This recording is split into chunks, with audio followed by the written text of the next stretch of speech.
नमस्ते, मेरा नाम कमर आगा है। मैं अ, आज के इस पॉडकास्ट में मैं बात करूँगा अभी जो कुवैत में इलेक्शंस हुए हैं। ज़्यादा समय नहीं हुआ, कुछ ही पहले हुए। वहाँ पे कुवैत के असेंबली का ये इलेक्शन था जिसमें 50 सीटें होती हैं और जिसमें अधिकतर सीट जो है फिर भी अपोज़िशन ही के पास बनी रही है। और ये गौरतलब बात ये है कि ये 2 साल के अंदर तीसरी बार वहाँ पे इलेक्शन हुआ। कुवैत की जो असेंबली है वो वर्चुअली 2-3 भागों में बटी हुई मिलती है। एक तरफ तो वो हैं जो प्रोग्रेसिव्स हैं, जो चाहते हैं कि डेवलपमेंट हो और उनकी जो डिमांड्स है वो बेसिकली है कि सैलरीज़ बढ़नी चाहिए, पेंशन और ज़्यादा मिलनी चाहिए। इस किस्म की छोटी-मोटी उनकी डिमांड्स हैं। और दूसरी तरफ एक इस्लामिस्ट ग्रुप है जो बहुत सख्त है। वो चाहता है कि शरिया लॉ जो है वो पूरी तरीके से इम्प्लीमेंट हो, लड़कियों को जो है अलग-अलग स्कूलों में पढ़ना चाहिए, लड़कियों की अलग सेग्रीगेशन होना चाहिए, बीच पे अलग जगह होनी चाहिए लड़कियों के लिए अ, और बहुत जो है वो मॉडेस्ट ड्रेसिंग होनी चाहिए। ये सब वही बातें कर रहे हैं जो कि तमाम इस्लामिस्ट दूसरे मुल्कों में भी करते रहते हैं और शुरुआत में और धीरे-धीरे उनकी चीज़ें सख्ती बढ़ाते जाते हैं। इस्लामिस्ट का ये तरीका है। वहाँ के ऊपर इस्लामिस्ट भी बँटे हुए हैं, सलफ़ी ग्रुप है तो कोई अख़वान मुस्लिमीन से जुड़े हुए हैं, वो भी हैं, वो जो कॉन्स्टिट्यूशनल रिफ़ॉर्म की बात कर रहे हैं, अख़वान वाले और फिर उसके अलावा अफ़गान वालों का जो बेस बढ़ा है, वो बेसिकली बढ़ा है सोशल सर्विस के माध्यम से, जैसा कि इजिप्ट ने ये किया था, नॉर्थ अफ्रीका में। पर्शियन गल्फ़ ये है जो अरब गल्फ़ जिसे कहा जाता है यहाँ पे अरब्स कहते हैं। गल्फ़ का जो रीजन है, इसके अंदर बहुत ज़्यादा जो है इस्लामिक अख़वान मुस्लिमीन का इन्फ्लुएंस कम नज़र आता है। यहाँ पे सल्फ़ी जो है ग्रुप्स वो ज़्यादा बड़े नज़र आते हैं और उन्हीं में कुछ मिलिटेंट भी ऑपरेट करते रहते हैं। फिर तीसरा एक और ग्रुप है वहाँ उसके अंदर जो शिया ग्रुप है। कुवैत की पॉपुलेशन लगभग 9 लाख से थोड़ा ज़्यादा है। कहा जाता है कि 30% इसमें 30 से 32% के करीब शिया मूल के लोग पाए जाते हैं और ये वहाँ के ऊपर रिलीजियस की धार्मिक काफ़ी आज़ादी है। ये लोग अपना धर्म मुहर्रम और जो इनके फेस्टिवल्स होते हैं वो बाकायदा वहाँ पे मनाए जाते हैं और बड़े-बड़े इमाम बाड़े भी हैं और वहाँ के ऊपर इलेक्शन जो है वो काफ़ी फ्री एंड फेयर होता है। काफ़ी बड़ी संख्या में लोग निकल के आते हैं, वोटिंग करते हैं, डिबेट डिस्कशंस होते हैं, एक बड़ा अच्छा माहौल होता है। मैं भी जा चुका हूँ, मैंने कवर किया है कुवैत का इलेक्शन इससे पहले और इसके अलावा कुवैत के अंदर एक बड़ी संख्या में लगभग 3 लाख के करीब जो है वो स्टेटलेस पीपल भी रहते हैं, जो किसी स्टेट के नहीं है, सिटीज़न वहाँ पे इस तरह सेटल हैं। उनकी दशा अच्छी नहीं है। ये वो लोग हैं जो इराक से मूव होके कुवैत में आ गए थे। दूसरी बात ये भी है कि कुवैत के अंदर इराक के प्रति हमेशा डर बना रहता है और दूसरी ये कि ट्रस्ट डेफिसिट बहुत है। इसलिए जो सद्दाम हुसैन ने किया, जिस तरीके से उसको ऑक्युपाई किया और फिर उसके बाद जो वहाँ पे दमन की नीति अपनाई, वो एक बड़ी चिंताजनक है सभी के लिए, कुवैतियों के लिए। और कुवैत इराक का जो स्ट्रेटेजिकली बड़ा लोकेटेड है ये कंट्री, बिल्कुल जो है वो गल्फ के दहाने पे है और फिर एक तरफ सऊदी अरेबिया है तो दूसरी तरफ इराक है, ईरान बहुत करीब में है। ये 3 बड़े देशों के बीच में है जिसे कहना चाहिए। तरफ ईरान है जो करीब है, फिर इराक और सऊदी अरेबिया से इसके बॉर्डर मिलते हैं। सिटी स्टेट है, यहाँ पे बादशाहियत है, बादशाह जो है यहाँ पे लगभग अर्ली 18th सेंचुरी से यहाँ पे उसका सबा फैमिली का रूल चल रहा है और रॉयल फैमिली जो है ये काफ़ी प्रोग्रेसिव है वहाँ पे देखा जाए तो। ये इन्हीं ने काफ़ी एक तो सबसे बड़ी बात ये है कि असेंबली कायम की जो कि 1963 में कायम हो गई थी। ये बहुत बड़ी बात है। इस गल्फ के क्षेत्र में। दूसरी तरफ ये भी था कि एक इन्हीं ने काफ़ी एजुकेशन पे भी काफ़ी ध्यान दिया और यही नहीं एजुकेशन काफ़ी क्वालिटी एजुकेशन वहाँ पे आपको मिलेगी। इस्लाम इनका ऑफिशियल रिलीजन है और जो इनके यहाँ जो है शरिया के हिसाब से कानून साजी होती है। और दूसरी बात ये भी है कि इनके यहाँ आज़ादी दूसरे धर्म के लोगों को भी है, चर्चेज भी हैं और ज़्यादातर वहाँ पे बहुत से डिनोमिनेशंस के और बड़ी संख्या में बाहर के मुल्क के लोग भी वहाँ पे काम करते हैं। कुवैत मैं समझता हूँ कि दुनिया का एक रिचेस्ट नेशन है, बहुत पैसे वाला मुल्क है। तेल और गैस के बड़े भंडार पाए जाते हैं। फिर उसके अलावा उनके यहाँ पेट्रोकेमिकल कॉम्प्लेक्स भी है और फिर उसके अलावा स्टील प्लांट भी उन्हीं ने लगाया था काफ़ी पहले। और कुवैत की जो जीडीपी है वो 8.2% है, ये बहुत बड़ी है। और कुवैत के पास एक बड़ा सॉवरिन फंड भी है उनके पास, जो कि तीसरे नंबर पे आता है। इसमें लगभग 600-700 बिलियन डॉलर है, यूएस डॉलर्स के करीब पाया जाता है और ये एक बहुत बड़ी रकम है। और इसके अलावा कुवैत फंड भी है जो कुवैत दूसरे देशों में डेवलपमेंट के लिए, गरीब देशों के लिए जो लीज डेवलप है या उनके डेवलपमेंट एक्टिविटीज के लिए बड़ी रकम भी मुहैया करता है, उनको फंड करता है। कुवैत की जो हिस्ट्री और पॉलिटिक्स है वो बड़ी यूनिक है, इसलिए कि जो रूलर्स हैं वो चाहते हैं कि कुछ कंसेशंस और मिले लोगों को, वहाँ पे डेवलपमेंट हो और आगे बढ़े मुल्क। लेकिन ये है कि वहाँ पे जो इस्लामिक कट्टरपंथी ताकतें हैं वो उसमें रोक लगाने की भी कोशिश करती रहती हैं लगातार।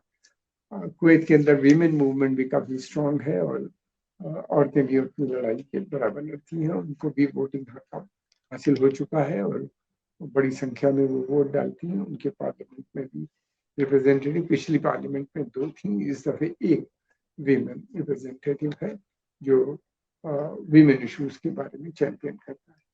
कुवैत के अंदर आर्ट, कल्चर, इन सब चीज़ों पर भी काफ़ी ध्यान दिया जाता है। कुवैत की फॉरेन पॉलिसी जो है वो चाहता है कि गल्फ के अंदर अमन शांति बनी रहे, लेकिन उसको एक थ्रेट जो इराक से मिला था, जिस तरीके से सद्दाम हुसैन ने उसके साथ, ये एक बड़ी समस्या का आज भी बना हुआ है, इसलिए कि इसके बाद जो डेथ एंड डिस्ट्रक्शन हुआ था वो बड़ा था और ट्रॉमा, जिस ट्रॉमा से कुवैती गुजरे हैं वो कोई गैर मामूली बात थी। हालांकि उसका सद्दाम हुसैन को बहुत बड़ा सबक मिला। अमेरिका से इसके ऑयल फॉर सिक्योरिटी एग्रीमेंट था, तो अमेरिकन ट्रूप्स फौरन आए, अमेरिकन ट्रूप्स ने कुवैत को लिबरेट किया और इराकी फोर्सेस को वहां से पीछे भगाया 1 साल भर के अंदर तकरीबन ये प्रक्रिया हुई। लेकिन इस 1 साल के अंदर कुवैत का बड़ा मैसिव लॉस हुआ, इसलिए कि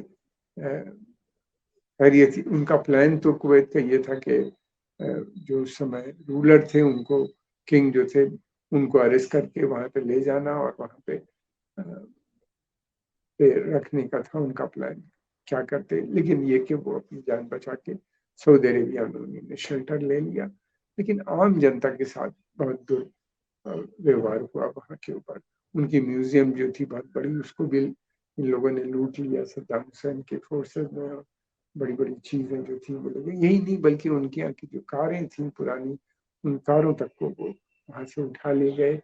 और ये एक बहुत ही शर्मनाक वाकया था, एक सॉवरेन मुल्क के ऊपर इस तरीके से कब्जा करना, जो कि यूनाइटेड नेशंस का मेंबर है, फिर गल्फ कॉपरेशन काउंसिल का मेंबर है और उसकी एक बड़ी आवाज है गल्फ काउंसिल के अंदर।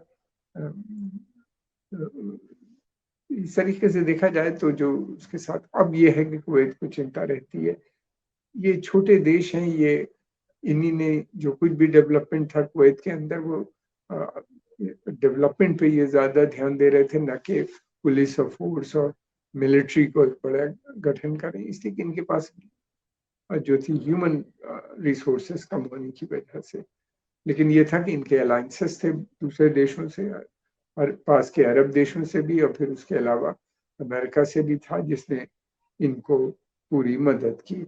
अब देखना ये है कि आने वाले समय में किस तरह का कुवैत की पॉलिटिक्स बड़ी अजीब है। असेंबली के अंदर मैंने अटेंड भी की है, उनके असेंबली सेशन भी मैंने देखा है।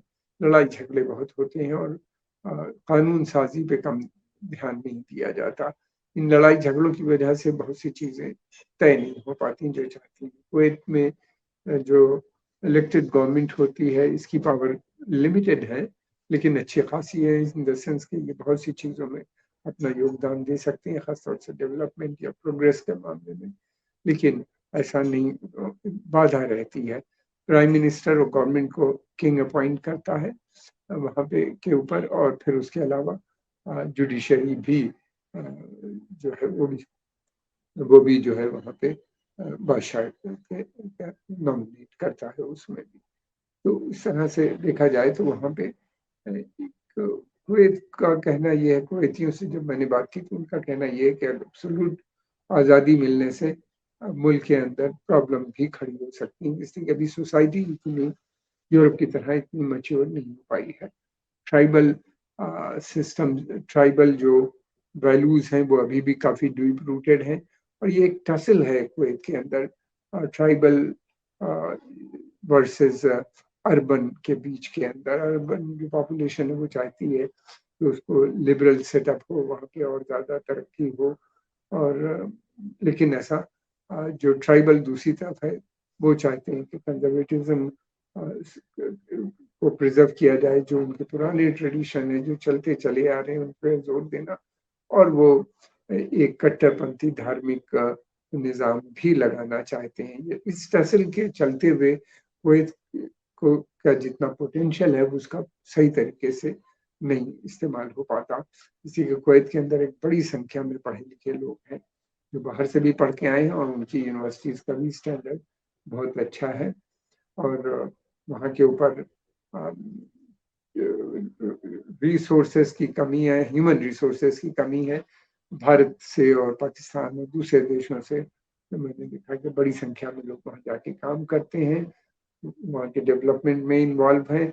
और इसके अलावा ये भी है कि कुवैत के अंदर वीमेन का बहुत बड़ा रोल है, बेइंतहा वहाँ पे वो एक्टिव है, वो सोसाइटी के अंदर, कुवैती सोसाइटी के अंदर, और उनके डेवलपमेंट में वो लोग लगातार काम करते हैं। कुवैत के अंदर मीडिया में भी रिलेटिव आज़ादी है, उनके अखबार हैं, इंग्लिश में भी हैं, अरबिक में भी हैं जो पॉपुलर भी हैं, कुवैत टेलीविज़न भी है, कुवैती न्यूज़ एजेंसी काफ़ी इम्पोर्टेंट पुरानी न्यूज़ एजेंसी है जिसकी जो कि मैं समझता हूँ कि पूरे गल्फ के रीजन में एक बड़ा उनका नेटवर्क है, और बड़ी अच्छी खबरें वहाँ से मिल सोर्स है न्यूज़ का वहाँ इस रीजन की। कुवैत के बहुत घनिष्ठ संबंध जो है वो सऊदी अरेबिया और बहरीन, कतर, यूएई के साथ भी हैं। ये सभी मोनार्कीज जो है इन सब जगह तेल पाया जाता है, और सब ये दूसरे से जुड़े हुए भी हैं, काफ़ी ब्रदरली रिलेशंस कहलाते हैं ये। और ये लोग जो हैं इनके यहाँ काफ़ी ट्रेडिशन ये काउंट होता है, ये अपने पुराने ट्रेडिशन को भी प्रिजर्व करते हुए आगे बढ़ते नजर आते हैं। कुवैत भी उसी तरह है। कुवैत ने अपने पुराने ट्रेडिशंस को ख़त्म नहीं किए, लेकिन साथ में वो नए वैल्यूज और सिस्टम्स जो है उनको भी वो अडॉप्ट कर रहा है। उसकी पॉलिसी ये नहीं कि वो पीछे जाए, बल्कि आगे जाने की बात, पुरानी कस्टम्स को प्रिजर्व करके वो आगे बढ़ने की बात करता है। इस तरीके से कुवैत एक काफ़ी तेजी से उभरता हुआ देश नजर आता है। कुवैत जो है वो गल्फ के अंदर अगर कोई कॉन्फ्लिक्ट या टेंशन आपस में इन देशों के होते हैं तो हमेशा उसकी कोशिश ये होती है कि उनको उन टेंशन को कम कराना और बातचीत के माध्यम से मसलों को हल करना। हमने देखा जब सऊदी अरेबिया और कतर के बीच में टेंशन थे, और जब सऊदी अरेबिया ने कतर के ऊपर प्रतिबंध लगा दिए थे तो उस समय कुवैत का एक बड़ा रोल था। कुवैत ने मध्यस्थता की थी, बातचीत की थी दोनों के बीच में, और रिश्तों को अच्छा बनाया। कुवैत की पॉलिसी, बेसिकल पॉलिसी ये है कि सभी देशों के साथ अच्छे संबंध बनाना, और कुवैत ये किसी भी देश के साथ कोई कॉन्फ्लिक्ट या टेंशन नहीं चाहता, ताकि उसकी तरक्की में बाधा पड़ी। मैं समझता हूँ कि आज हम यही बातचीत करेंगे। अगले एपिसोड, अगले जो वीडियो हम बनाएंगे उसमें एक नए टॉपिक पे बात करेंगे। धन्यवाद आपका।